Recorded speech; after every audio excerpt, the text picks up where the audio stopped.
know what you're saying. Just fix the car already. So, I finally got the harmonic balancer off. And that's when I discovered that in the lower timing gear, it's missing a piece of the timing gear. What happened is the lower bolt from the hydraulic tensioner vibrated out. And here is that bolt. So what happened is it went down, fell into the bottom, and just totally chipped a piece out. So before I can continue this project, I need to have two things happen. I need to replace this guy. Boom! That was fast. Harmonic balancer included. Look at that. Thanks, eBay. And I gotta get a better bolt like this one here. But I don't have one of them because it's smashed up. So you run to the store, and then it's time for some reassembly. In fact, it is so cold out there that my degreaser froze. Listen to that. Alright, so it is kind of back together. I got excited, so I actually didn't stop to video and I just kept going. And now it is timed. It is back together, and now for like a semi-moment of truth. It's not starting it, but it is turning it around completely and making sure that no valves are touching any pistons. And I'm a little nervous about this, just because it's the timing of my engine, so I feel like I should be nervous.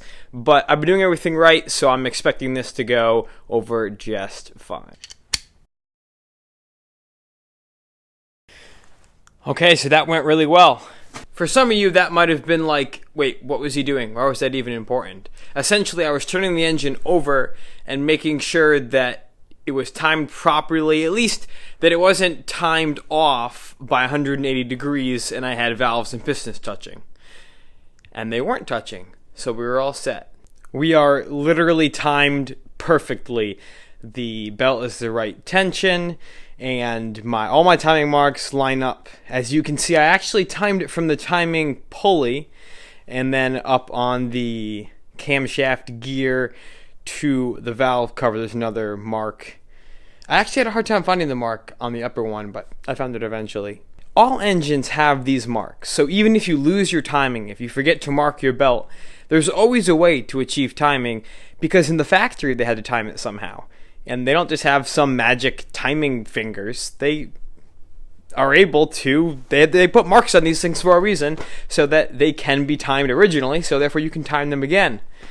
And because I'm using a new belt, and because I did valves and I lost timing, I have no issue putting it back to factory, if you will. And that's where it should have been to begin with. I think I'm going to call it a night for tonight, but I'm definitely going to be coming back to this, hopefully tomorrow. And we'll see if we can get this bad boy actually running. I can't wait to have this thing going again. I'm a little nervous, but I'm super, super pumped.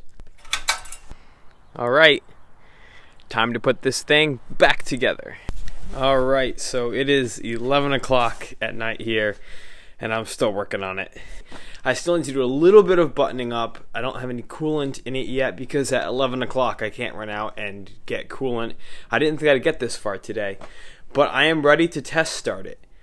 So I'm going to pull the fuse for the fuel pump, and I'm going to leave my coil packs out.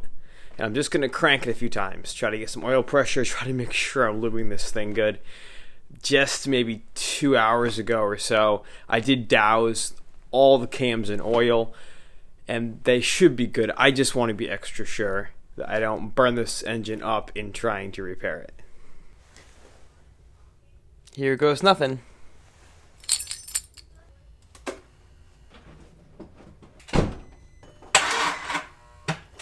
So that needs to charge, so we're going to come back to this tomorrow when it's not almost midnight.